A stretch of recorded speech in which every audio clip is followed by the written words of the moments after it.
ಇರತಕ್ಕಂತ ಅತಿಥಿ ಅಭ್ಯಾಗತರನ್ನ ಮತ್ತು ಎಲ್ಲರನ್ನು ಕೂಡ ಸ್ವಾಗತ ಗೀತೆಯ ಮೂಲಕ ಸ್ವಾಗತಿಸಿರತಕ್ಕಂತ 7ನೇ ತರಗತಿಯ ವಿದ್ಯಾರ್ಥಿಗಳಿಗೆ ಧನ್ಯವಾದಗಳು. ಈಗ ಬಂದಿರತಕ್ಕಂತ ಅತಿಥಿ ಅಭ್ಯಾಗತರನ್ನ ಸ್ವಾಗತಿಸಲಿದ್ದಾರೆ ನಮ್ಮ ಶಾಲೆಯ ಪ್ರಭಾರಿ ಮುಖ್ಯ ಶಿಕ್ಷಕರಾಗಿರ್ತಕ್ಕಂಥ ಶ್ರೀಯುತ ಪಿ.ಕೆ. ಮಾಂಜಿ ಸರ್. ವೇದಿಕೆ ಮೇಲೆ ಉಪಸ್ಥಿತರಿರುವಂತಹ ಎಲ್ಲ ಗಣ್ಯಮಾನ್ಯರನ್ನ ವಂದಿಸುತ್ತಾ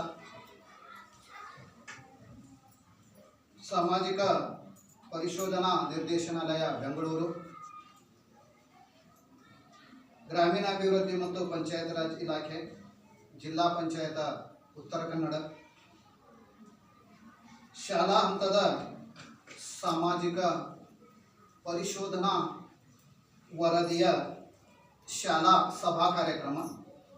ಈ ಒಂದು ಕಾರ್ಯಕ್ರಮದ ಅಧ್ಯಕ್ಷತೆಯನ್ನು ನಮ್ಮ SDMCಯ ಅಧ್ಯಕ್ಷರಾಗಿರುವಂಥ ಶ್ರೀಯುತ ರವಿದಾಸ್ ಕೇದಾರಿ ಚಿಗುರ್ಕರ್ ಅವರು ವಹಿಸಿಕೊಂಡಿದ್ದಾರೆ. ಅವರನ್ನು ಈ ಸಂದರ್ಭದಲ್ಲಿ ವೈಯಕ್ತಿಕವಾಗಿ ಹಾಗೂ ತಮ್ಮೆಲ್ಲರ ಪರವಾಗಿ ಹಾರ್ದಿಕವಾದಂಥ ಸ್ವಾಗತ ಸುಸ್ವಾಗತವನ್ನು ಬಯಸ್ತಾರೆ. ಹಾಗೆಯೇ ವೇದಿಕೆ ಮೇಲೆ ಈ ಒಂದು ಶಾಲಾ ಹಂತದ ಸಾಮಾಜಿಕ ಪರಿಶೋಧನಾ ತಂಡದ ಸಂಚಾಲಕಿಯರಾಗಿರುವಂಥ ನಜೀರಾ ಬೇಗಂ ಮಾಡ್ಬೇಕರ್ ಮೇಡಮ್ ಅವರು ಸಹಿತ ಈ ಸಂದರ್ಭದಲ್ಲಿ ಇಲ್ಲಿ ವೇದಿಕೆ ಮೇಲೆ ಉಪಸ್ಥಿತರಿದ್ದಾರೆ. ಅವರಿಗೂ ಸಹಿತ ವೈಯಕ್ತಿಕವಾಗಿ ನಮ್ಮ ಎಲ್ಲ ಹುಣಸೋಡ ಗ್ರಾಮಸ್ಥರ ಪರವಾಗಿ ತಮ್ಮೆಲ್ಲರ ಪರವಾಗಿ ಹಾರ್ದಿಕವಾದಂಥ ಸ್ವಾಗತ ಸುಸ್ವಾಗತವನ್ನು ಬಯಸ್ತಾರೆ. ಹಾಗೆಯೇ ಯಾವತ್ತು ಶಿಕ್ಷಣಾಭಿಮಾನಿಗಳು ಆಗಿರುವಂತಹ ಶ್ರೀಯುತ A.G. ಕುಮಾರಗೌಡರು ಸಹಿತ ವೇದಿಕೆ ಮೇಲೆ ಉಪಸ್ಥಿತರಿದ್ದಾರೆ. ಅವರನ್ನು ಸಹಿತ ಈ ಸಂದರ್ಭದಲ್ಲಿ ವೈಯಕ್ತಿಕವಾಗಿ ಹಾಗೂ ತಮ್ಮೆಲ್ಲರ ಪರವಾಗಿ ಹಾರ್ದಿಕವಾದಂತಹ ಸ್ವಾಗತ ಸುಸ್ವಾಗತವನ್ನು. ಹಾಗೆಯೇ ಶ್ರೀಯುತ ಉದಯ್ ಮಿರಾಶಿರ್ ಅವರು ಸಹಿತ ನಮ್ಮ SDMCಯ ಸದಸ್ಯರು, ಅವರು ಸಹಿತ ವೇದಿಕೆ ಮೇಲೆ ಉಪಸ್ಥಿತರಿದ್ದಾರೆ. ಅವರನ್ನು ಸಹಿತ ಈ ಸಂದರ್ಭದಲ್ಲಿ ತಮ್ಮೆಲ್ಲರ ಪರವಾಗಿ ಹಾರ್ದಿಕವಾದಂತಹ ಸ್ವಾಗತ ಸುಸ್ವಾಗತವನ್ನು ಬಯಸ್ತಾ ಇದ್ದೇನೆ. ಹಾಗೆಯೇ ಈ ಒಂದು ತಂಡದ ಇನ್ನಿರುವ ಸದಸ್ಯರಾಗಿರುವಂತಹ ಪೂಜಾ ಲಮಾನೆ ಹಾಗೂ ಅಶ್ವಿನಿ ಕೇಸರೇಕರ್ ಅವರನ್ನು ಸಹಿತ ಈ ಸಂದರ್ಭದಲ್ಲಿ ವೈಯಕ್ತಿಕವಾಗಿ ಹಾಗೂ ಶಾಲೆಯ ಪರವಾಗಿ ಹಾಗೂ ತಮ್ಮೆಲ್ಲರ ಪರವಾಗಿ ಹಾರ್ದಿಕವಾದಂತಹ ಸ್ವಾಗತ ಸುಸ್ವಾಗತವನ್ನು ಬಯಸ್ತಾ ಇದ್ದೇನೆ. ಹಾಗೆ ಇಲ್ಲಿ ಉಪಸ್ಥಿತರಿರುವಂತಹ ನನ್ನ ಎಲ್ಲ ಶಿಕ್ಷಕ ಬಂಧು ಬಾಂಧವರಿಗೂ ಸಹಿತ ಹಾಗೂ ನಮ್ಮ ಕಡೆಗೆ ಹೋಗ್ಬಿಟ್ಟು ಇಲ್ಲಿ ಉಪಸ್ಥಿತರಿರುವಂತಹ ತಮ್ಮೆಲ್ಲರಿಗೂ ಸಹಿತ ಮಗದೊಮ್ಮೆ ಹಾರ್ದಿಕವಾದಂತಹ ಸ್ವಾಗತ ಸುಸ್ವಾಗತವನ್ನು ಬಯಸ್ತಾ ಈ ಸ್ವಾಗತಕ್ಕೆ ಪೂರ್ಣ ವಿರಾಮ ಇಡ್ತಾ ಇದ್ದೇನೆ. ಜೈ. ಈ ಕಾರ್ಯಕ್ರಮಕ್ಕೆ ಆಗಮಿಸಿರ್ತಕ್ಕಂಥ ಅತಿಥಿ ಅಭ್ಯಾಗತರನ್ನ ಮತ್ತು ಪೋಷಕರನ್ನು ಕೂಡ ಸ್ವಾಗತಿಸಿರ್ತಕ್ಕಂಥ ಶ್ರೀಯುತ ನಮ್ಮ ಶಾಲೆಯ ಮುಖ್ಯ ಪ್ರಭಾರಿ ಶಿಕ್ಷಕರಾಗಿರ್ತಕ್ಕಂಥ ಶ್ರೀಯುತ P.K. ಮಾಂಜಿ ಸರ್ ಅವರಿಗೆ ಧನ್ಯವಾದಗಳು. ಈ ಕಾರ್ಯಕ್ರಮದ ಮತ್ತು ಈ ಸಾಮಾಜಿಕ ಪರಿಶೋಧನಾ ತಂಡದ ಮುಖ್ಯಸ್ಥರಾಗಿರ್ತಕ್ಕಂಥ ಶ್ರೀಮತಿ ನಜೀರಾ ಬೇಗಂ ಮಾಡ್ಬೇಕರ್ ಅವರು ಪ್ರಾಸ್ತಾವಿಕವಾಗಿ ಈ ಕಾರ್ಯಕ್ರಮದ ಬಗ್ಗೆ ಮಾತನಾಡಲಿದ್ದಾರೆ. ಎಲ್ಲರಿಗೂ ನಮಸ್ಕಾರ.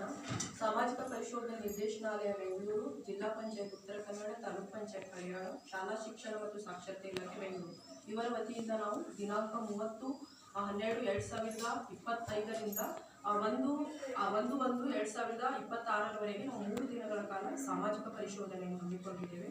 ಸದರಿ ಈ ಸಾಮಾಜಿಕ ಪರಿಶೋಧನೆಯಲ್ಲಿ ಈ ಸಭೆಯ ಅಧ್ಯಕ್ಷ ಸ್ಥಾನವನ್ನು ವಹಿಸಿರುವಂತಹ ಈ ಶಾಲೆಯ SDMC ಅಧ್ಯಕ್ಷರಾದ ಶ್ರೀ ರವಿದಾಸ್ ಕೇದಾರಿ ಚಿಗುರ್ಕರ್ ಸರ್ ಅವರೇ, ಅದೇ ರೀತಿಯಾಗಿ ಈ ಶಾಲೆಯ ಮುಖ್ಯ ಶಿಕ್ಷಕರಾದ ಶ್ರೀ P.J. ಮಾಂಜಿ ಸರ್ ಅವರೇ, ಅದೇ ರೀತಿಯಾಗಿ ಈ ಶಾಲೆಯ ಊರ ಹಿರಿಯರಾದ ಶ್ರೀ ಕುಮಾರ್ ಗೌಡ್ರೆ ಹಾಗೂ ಅದೇ ರೀತಿಯಾಗಿ ಶ್ರೀ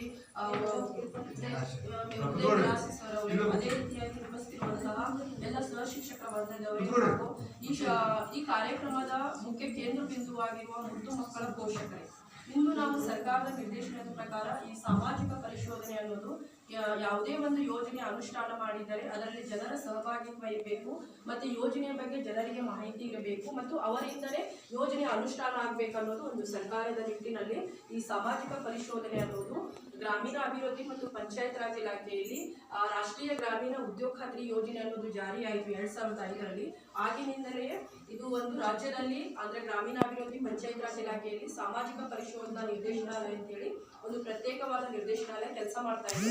ಅದರ ಅಡಿಯಲ್ಲಿ ಪ್ರತಿ ವರ್ಷ ಗ್ರಾಮೀಣ ಭಾಗದಲ್ಲಿ ಸಾಮಾಜಿಕ ಪರಿಶೋಧನೆ ನಡೆಸ್ತಾ ಇದೆ. ಇದರ ಕಾರ್ಯವೈಖರವನ್ನು ಮನಗೊಂಡು ಸರ್ಕಾರ ಮಹತ್ವಾಕಾಂಕ್ಷಿಯಾದ 2 ಯೋಜನೆಗಳು ಶಿಕ್ಷಣ ಇಲಾಖೆಗೆ ಸಂಬಂಧಪಟ್ಟಂತೆ. ಇದು ಪ್ರಧಾನಮಂತ್ರಿ ಪೋಷಣ ಶಕ್ತಿ ನಿರ್ಮಾಣ ಯೋಜನೆ ಮತ್ತು ಸಮಗ್ರ ಶಿಕ್ಷಣ ಯೋಜನೆಗೂ ಕೂಡ ಸಾಮಾಜಿಕ ಪರಿಶೋಧನೆ ನಡೆಸಿ ಜನರಿಂದಲೇ ಒಂದು ಸರ್ಕಾರಕ್ಕೆ ವರದಿ ಸಲ್ಲಿಸಬೇಕನ್ನೋ ಕಾರಣಕ್ಕಾಗಿ 2028ರವರೆಗೆ ರಾಜ್ಯದಲ್ಲಿರುವ ಎಲ್ಲಾ ಶಾಲೆಗಳಿಗೂ ಕೂಡ ಸಾಮಾಜಿಕ ಪರಿಶೋಧನೆ ನಡೆಸಿ ವರದಿ ಸಲ್ಲಿಸಬೇಕಂತೇಳಿ ನಮ್ಮನ್ನು ನಿರ್ದೇಶಿಸಿದೆ. ಅದರ ಪ್ರಕಾರವಾಗಿ ನಾವು ಈಗ ಈ ಶಾಲೆಯಲ್ಲಿ ನಾವು ಸಾಮಾಜಿಕ ಪರಿಶೋಧನೆ ಮಾಡ್ತಾ ಇದ್ದೀವಿ. ಸಾಮಾಜಿಕ ಪರಿಶೋಧನೆ ಮುಖ್ಯ ಉದ್ದೇಶ ಅಂತ ಹೇಳಿದ್ರೆ ಜನರ ಸಹಭಾಗಿತ್ವ ಇರಬೇಕು ಮತ್ತು ಈ ಯೋಜನೆಯ ಅನುಷ್ಠಾನದಲ್ಲಿ ಯಾವುದೇ ಲೋಪದೋಷಗಳಾಗಿದ್ದರೆ ಅದು ಸ್ಥಳದಲ್ಲಿಯೇ ಗುರುತಿಸಿ ಅದನ್ನು ಸರಿಪಡಿಸಿಕೊಳ್ಳಿಕ್ಕೆ ಇರುವಂತಹ ಒಂದು ಅದ್ಭುತವಾದ ಒಂದು ವೇದಿಕೆಯಾಗಿದೆ. ಏನಂತ ಹೇಳಿದ್ರೆ ಈ ಶಾಲೆ ನಡೀತಾ ಇದೆ. ಶಾಲೆ ನಡಿಬೇಕಂತ ಹೇಳಿದ್ರೆ ಆ ಶಾಲೆಗೆ ಮೂಲಭೂತವಾದ ಸೌಕರ್ಯಗಳು ಇರಬೇಕು. ಒಂದು ಶಾಲೆ ನಡಿಬೇಕಂತ ಹೇಳಿದ್ರೆ ಅದಕ್ಕೆ ಕಟ್ಟಡ ಇರಬೇಕು, ಮಕ್ಕಳ ಸಂಖ್ಯೆಗೆ ಅನುಗುಣವಾಗಿ ಶಿಕ್ಷಕರು ಇರಬೇಕು, ಕುಡಿಯುವ ನೀರಿನ ವ್ಯವಸ್ಥೆ ಇರಬೇಕು, ಶೌಚಾಲಯದ ವ್ಯವಸ್ಥೆ ಇರಬೇಕು ಮತ್ತು ಶಿಕ್ಷಕರು ಸರಿಯಾದ ಸಮಯದಲ್ಲಿ ಬಂದು ಮಕ್ಕಳಿಗೆ ಪಾಠ ಹೇಳ್ಕೊಡ್ಬೇಕು. ಜೊತೆಗೆ ಗುಣಮಟ್ಟದ ಶಿಕ್ಷಣ ಇರಬೇಕು ಮತ್ತು ಪ್ರತಿಯೊಂದು ಮಗುವಿಗೂ ಕೂಡ ಶಿಕ್ಷಣದಿಂದ ವಂಚಿತರಾಗಬಾರ್ದು. ಎಲ್ಲ ಮಕ್ಕಳಿಗೂ ಕೂಡ ಉಚಿತ ಮತ್ತು ಕಡ್ಡಾಯ ಶಿಕ್ಷಣ ಸಿಗಬೇಕು ಅನ್ನೋದು ಈ ಯೋಜನೆ